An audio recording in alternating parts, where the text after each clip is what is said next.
Hello, everyone, and thank you for joining us this afternoon. I'm here with three wonderful colleagues to discuss the Tulsa Race Massacre, Juneteenth, and why they matter, especially to Black arts. So I want to make sure that you know who is with us today, whose knowledge we will all benefit from hearing. So perhaps if we could start with you, Ashley Lauren Saunders, we'll just go around, introduce ourselves quickly, and jump right into the discussion. Hi, I'm Ashley Lawrence Sanders. This fall, I'll be starting as an assistant professor at University of Colorado, finishing up my time now at University of Dayton. I generally work on Black historical memory, and currently I'm working on my first book project, which is on Black Civil War memory. That sounds awesome and extremely timely. Thank you so much for being here, Ashley. Thank you. Um, while we're introducing people called Ashley, Dr. Jackson. Hey Lee, my name is Ashley Jackson. I'm an assistant professor at Hunter College in the music department, and I'm a harpist as well. And I guess my most pressing project at the moment is working on my debut solo album, which looks at conversations between African American spirituals and future forms of Black musical expression. So, really happy to be here.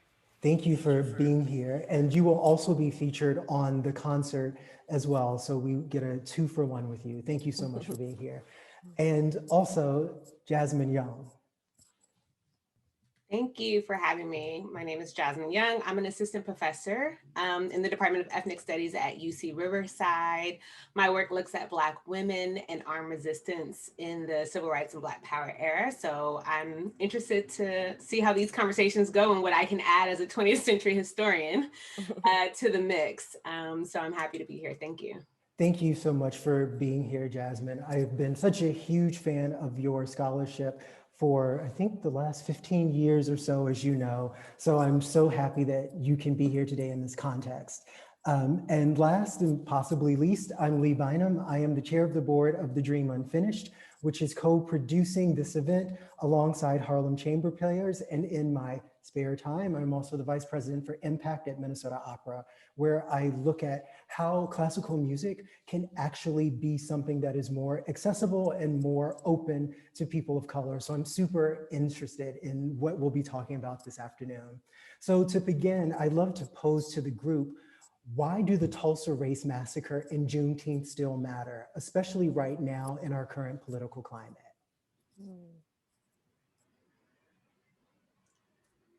Well, I mean, I could get started. I think that we're actually in this really interesting moment where just the violence of the state has led people to really reconsider and to revisit a lot of historical events and also sort of Black commemorative traditions. And in a weird way, the Tulsa massacre to me has been having like this moment, which feels like a weird thing to say about a really violent event, but it's been having this moment over the last like 5 to 10 years or so in popular culture and like social media history. I don't know what way you want to call it, but I've seen a lot about like Black Wall Street Right. and, you know, everything about Black Wall Street just coming up again and again. I saw it on a t-shirt, t-shirt on Instagram, a picture of Black Wall Street burning. Like, so there's a way in which it's also weirdly become commercialized, like Juneteenth. Maybe we'll talk about that later. But I think that it's important because people are connecting the dots between this long history of racial violence in the United States. That, you know, the racial violence that is being conducted now by the police and other agents of the state is not a new thing. That Black people's lives have always been endangered, that, you know, Juneteenth celebrates like the time when, you know, the slaves in Texas realize that they're free, that they get this, you know, that they're free finally. And it's like the last spot of freedom. I'm putting that in quotes because I'm a historian, because I know there are still people enslaved after, like, you know, it's complicated, right? But the reality is, I think too, it's like, it's celebrating this, but I saw a lot of people saying freedom is still this fight. Tulsa proves that freedom is still the fight. Minneapolis proves their freedom is still the fight. Like, it's still like an ongoing project. And one of the interesting things I think about studying these freedom celebrations is that Black people knew it was an ongoing project. Like, they knew nothing was finished. They were like, we're no longer in chains, but they knew that like these same sort of battles would continue. Yeah. And, you know, to your point, it has been very interesting, right? This almost sustained interest in the last couple of years in these events. And you know, obviously during the Trump administration, it felt like it felt like a different level of emphasis on the disenfranchisement of Black people. But part of my surprise as being an historian of popular culture is seeing the ways that like Tulsa Race Massacre itself has really appeared quite a bit in film recently, right? We had it in Lovecraft Country. We also had it in The Watchmen. And it's been very interesting to see that juxtaposed with science fiction, right? Because it's not science fiction. Like this is very much like in our present, not just in our memories. I was kind of excited to see it in The Watchmen. Partly because, you know, it was coupled with this Skip Gates, what was it? The Bureau of Reconciliation. Yeah, that's like the Heritage Center. Yeah, like the Heritage Center, and then you can kind of go back. And so there was this way in which, as historians, I think we're always kind of interested in how do we make this history accessible and really kind of matter for our present day. And I think that they did this interesting thing, and I was like really excited about it, you know, and I'm not always excited about the ways in which TV and films kind of take up these historical moments because they just decide to butcher them. They're like, oh, these books over here, I'm not gonna read them. And so, you know, and we spend all this time writing these books and being in the archive and trying to get it right. And then they're just like, no. But I was really fascinated by how they took it up, and what it ended up doing is getting all of these new people to know about this particular moment in time, right? And I thought that was really fascinating because again, it created all of these new conversations that I was having with people who may not even know this history, and so I thought that was really cool. Yeah, no, and I think, you know, Ashley, you talked about how, you know, current events that we're seeing sort of violence against Black bodies in a very different kind of, on a different stage. And it concerns me, the almost sensationalization, if that's a word, of such continued violence and oppression, and then seeing it in popular culture. I mean, yes, it's important that we're now putting these events on people's minds and on their radars. But you know, the question that we always have to ask ourselves is it putting it also in people's hearts, or is it something? Are we or are we simply enjoying the viewing of Black pain?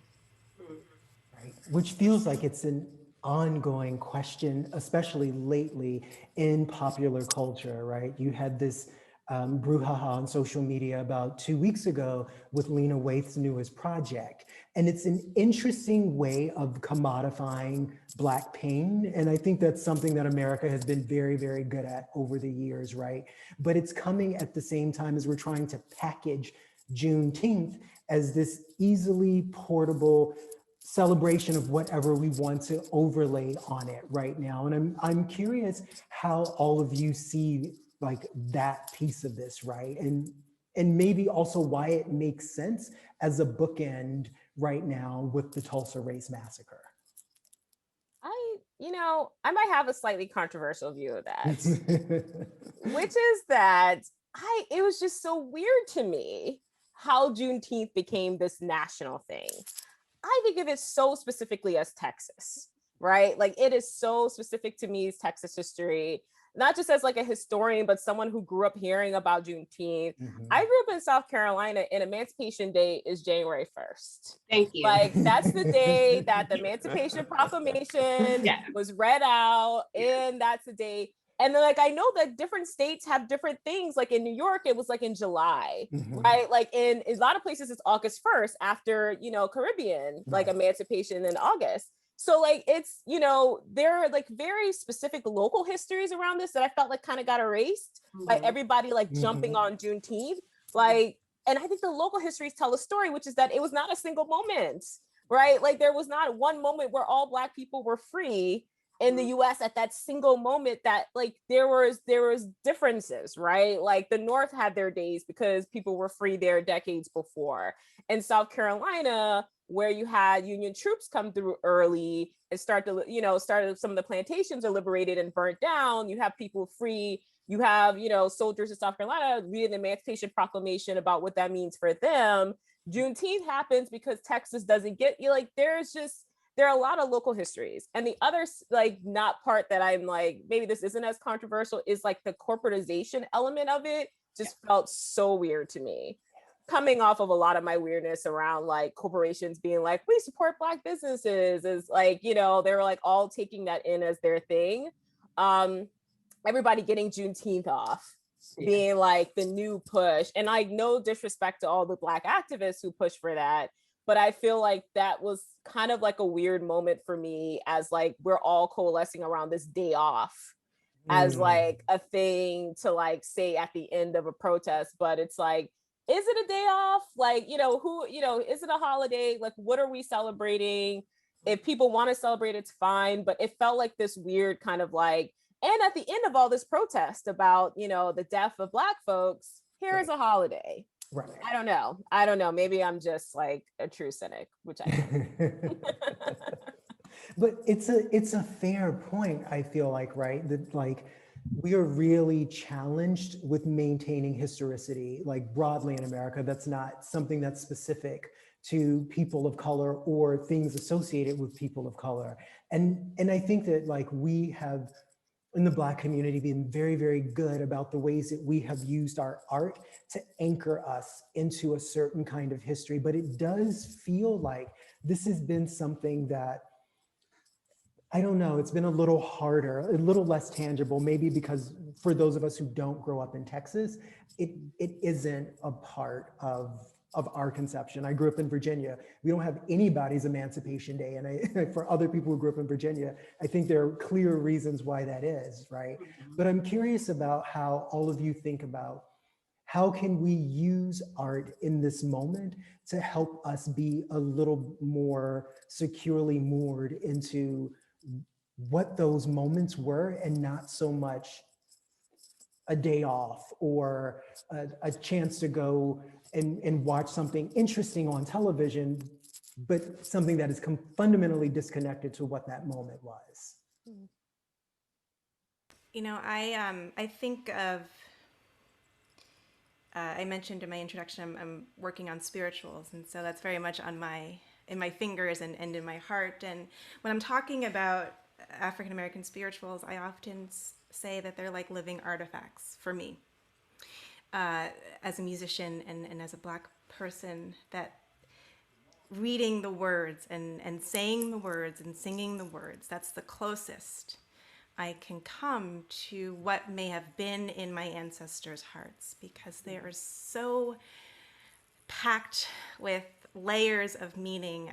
They were necessary forms of communication between the enslaved.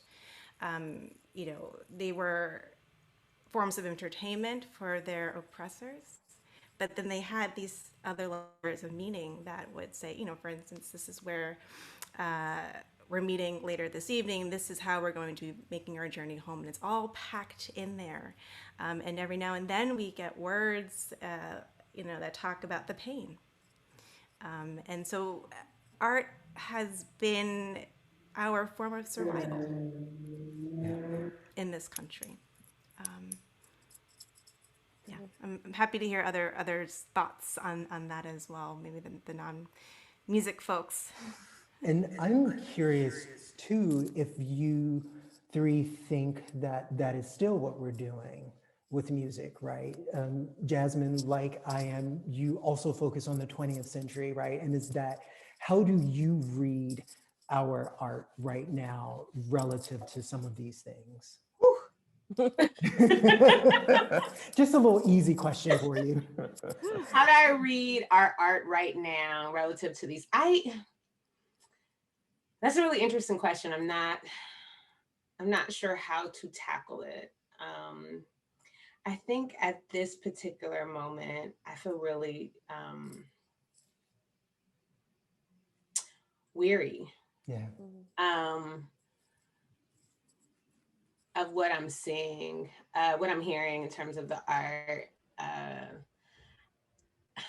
there's this moment in which there's a lot of access for Black folks to create art and be paid for it, for their art to be featured in or kind of bolstered by these really big corporations, right? So you get someone, you know, you mentioned Lena Waithe, and I was like, oh God. You know, because I was thinking about, you know, this is a person who has all of this access.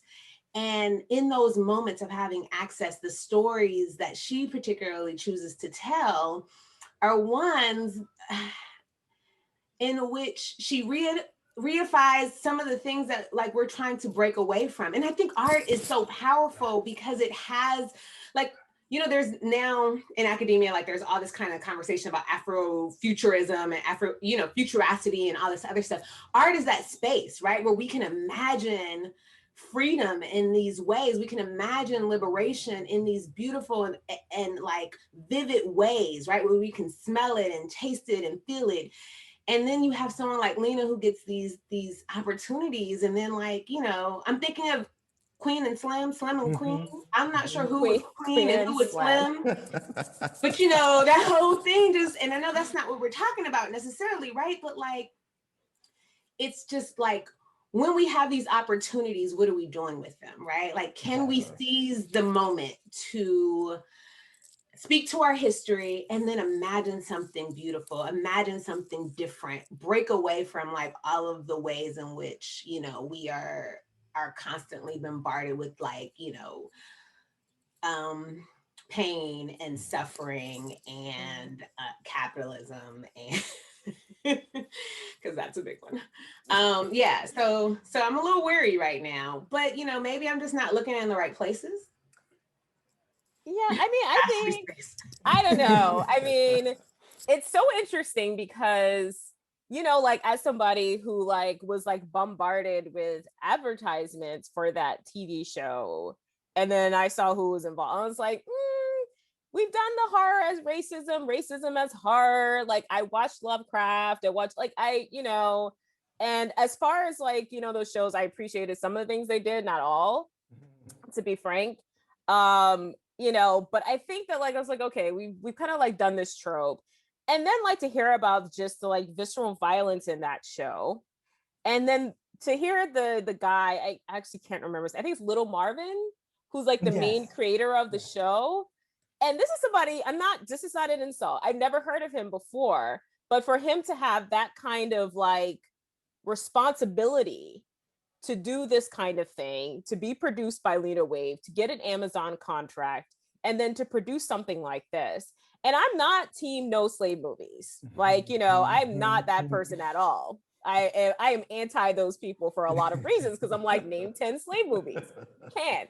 So, you know, like I'm not that person, but I do think that there's like a care, there's like the lack of care around showing the violence against Black people and Black trauma on screen and thinking that that's the message, right? So like listening to interviews with him and he was like, oh, I felt like people needed to see this. Who needs to see this? Who's the royal we here, right? Like who are we discussing that needs to see this kind of violence?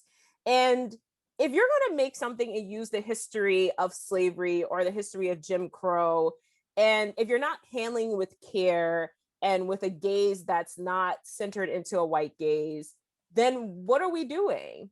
I mean, I don't know what projects will do that. I know Barry Jenkins has Underground Railroad coming out. I'm a fan of his. So I'm like, you know, we'll see, you know, what that looks like. I've read the novel. I know that, you know, he had an interesting thing about centering the Black gaze that I was like watching the other day, a video that he put out, which I love that just complete turnaround. He was like, I don't think about the white gaze, I think about the Black gaze. So what does it mean to tell a story about slavery that thinks about the Black gaze? I don't know. I think that, you know, but I think to Jasmine's point, a lot of money is being poured right now into projects that are, you know, like have Black creators attached to them. And it's kind of what people ask for, but I think people need to ask for more. Like people are like, oh, give Black people money to these projects. I'm like, but what are these projects? Like, can we ask a better question about it? Because there's so much like fruitful, to like Jazz's point, I think to Ashley's point too, like there's something about this history of slavery that is the connection that brings us through the diaspora, right? That like I feel like is so missing. There's just something about the soul of it. I don't know how to put it, but there's something about the soul of it that's missing from these projects to me. Like there's like no soul connection to like what's happening here. I think that's like such a beautiful way of naming that, right? And I think all three of you touched on some really pressing points about this. Like, and I think as you called it, Ashley, what's so salient here is like a sense of responsibility. And I think if we, look at television and film on the one hand, and then on the other hand, look at something like spirituals, right? Where there really isn't a lot of money in putting out an album of spirituals, right?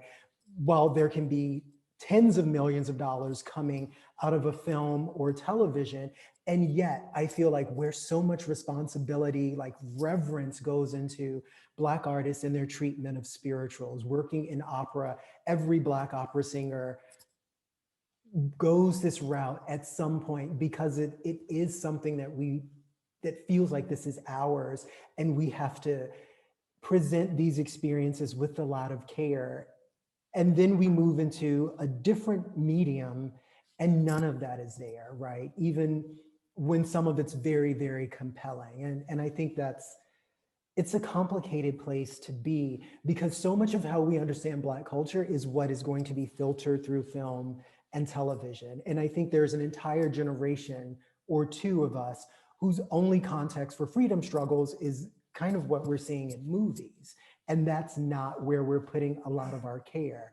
So I'm curious if there are perspectives that some of you have around what art can do to showcase this better, right? Where can we be more responsible? How do we treat this with more care? And I don't want to put you on the spot, Ashley Jackson, but I'm curious because you do have this project coming up. What does that care look like? What does that mean in this context?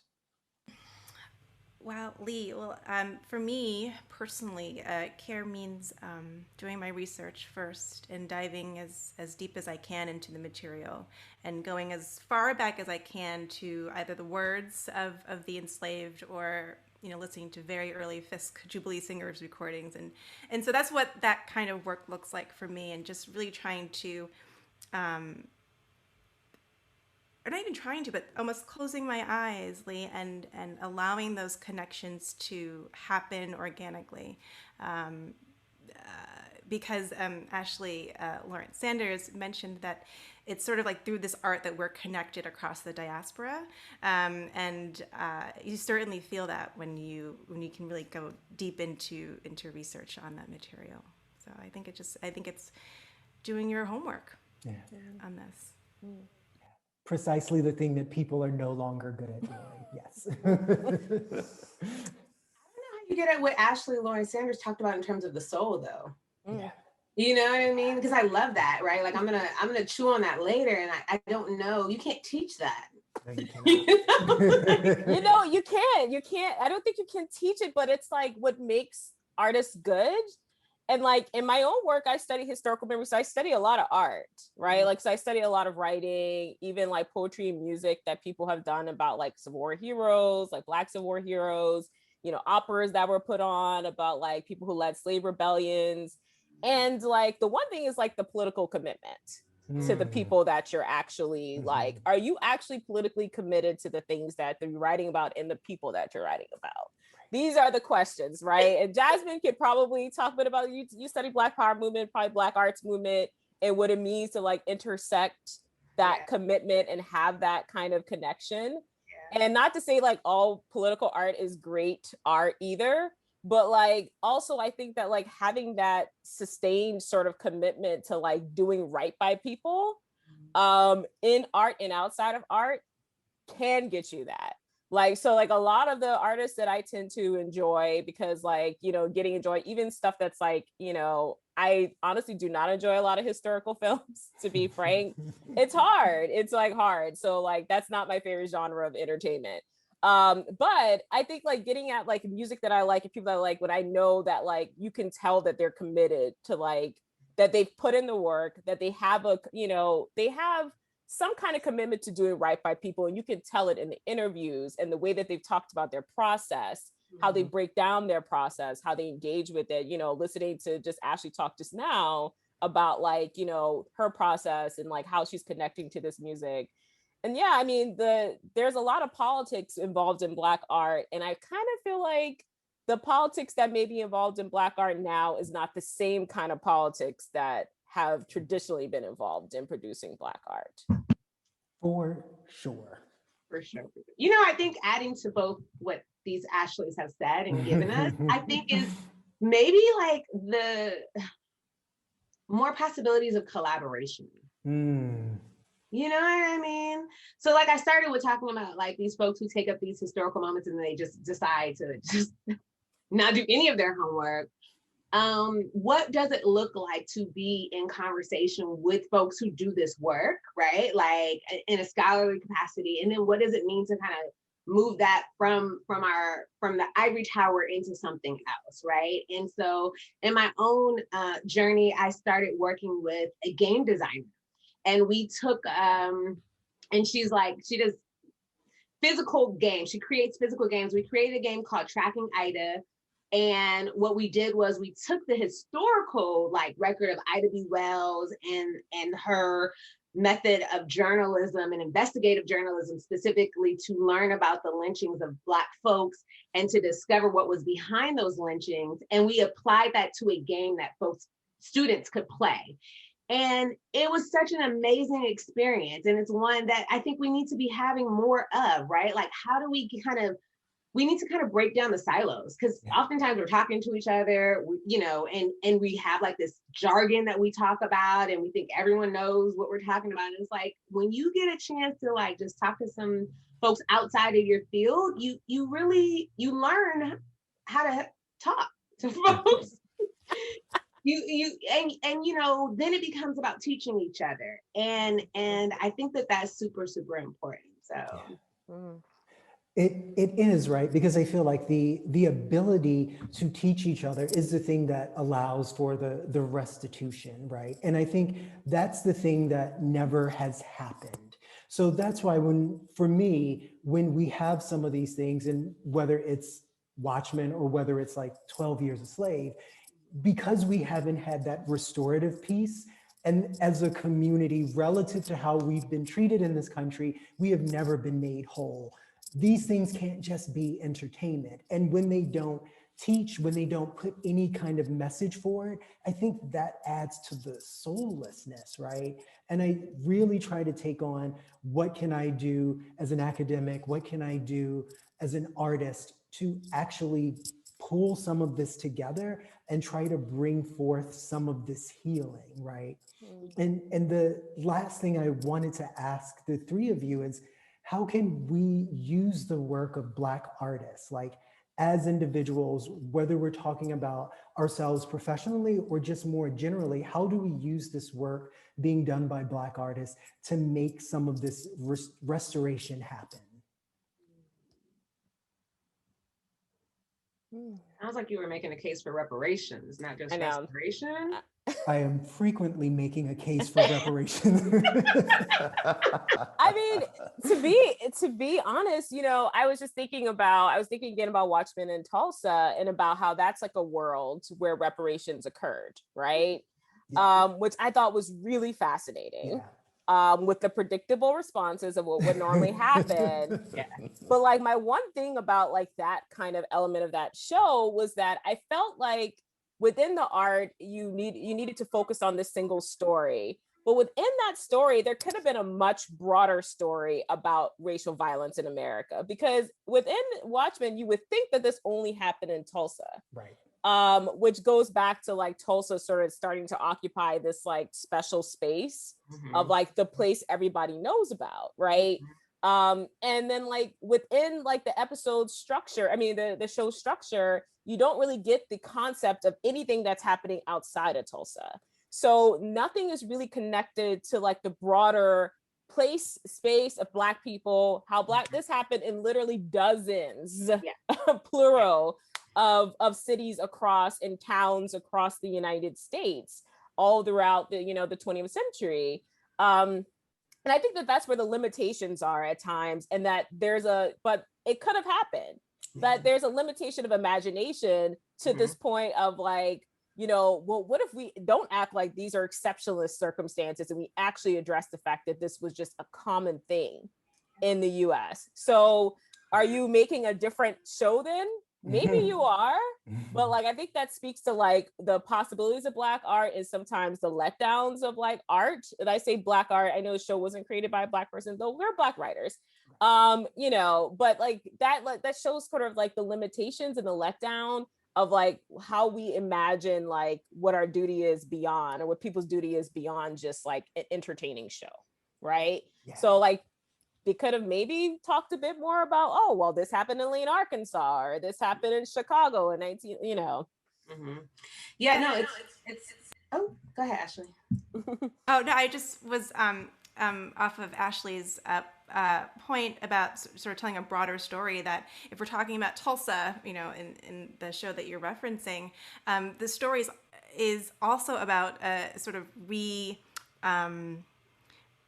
sort of a renaissance of the district and of the city after the massacre. So perhaps the broader story is also one of Black perseverance and of Black achievement. And that's, one of the things I love about this Harlem Chambers Players program that I'm playing on, is that there is the Hail Stork piece, which commemorates Tulsa Race Massacre, but there's also other pieces on the program that celebrate sort of our imagination and our ability to dream and to call freedom different things. And there's even a space in the program for that soulness, that spirituality in the Alice Coltrane piece that I'll be playing on. And so I think the broader story can also include one of celebration of who we are.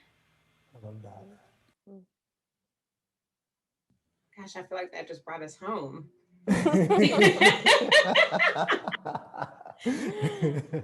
hope that as I was thinking about today's conversation and thinking about how these moments of violence, state violence enacted against Black people is not, specific to Tulsa and is not unique to Tulsa, I was thinking about MOVE in Philadelphia, right?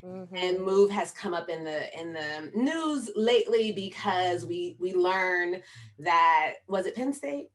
It was UPenn and Princeton. UPenn and Princeton, two of the Ivy Leagues, had the remains of two of the children, right, from this moment in which state violence is enacted against this community. Tulsa gets really talked about in terms of Black Wall Street, right? Like in terms of the economics. Here are these Black people participating in capitalism in this way, and then white folks are mad. And I kind of want to reframe that, right? And put Tulsa in conversation with MOVE.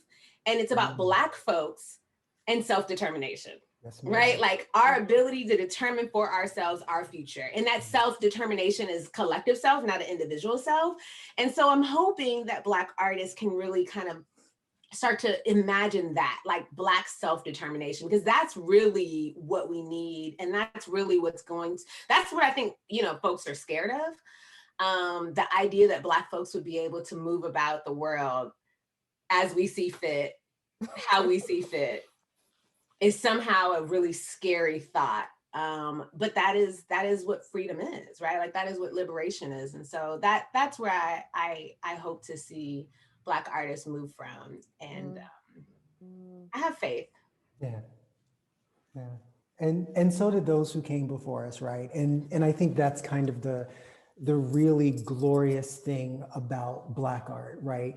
Even in the times where things have been at their most desolate, our art is always so hopeful and so forward looking, even as we acknowledge what has come before and honestly what always is happening at that moment. And I think that's a really, really powerful way to end this conversation.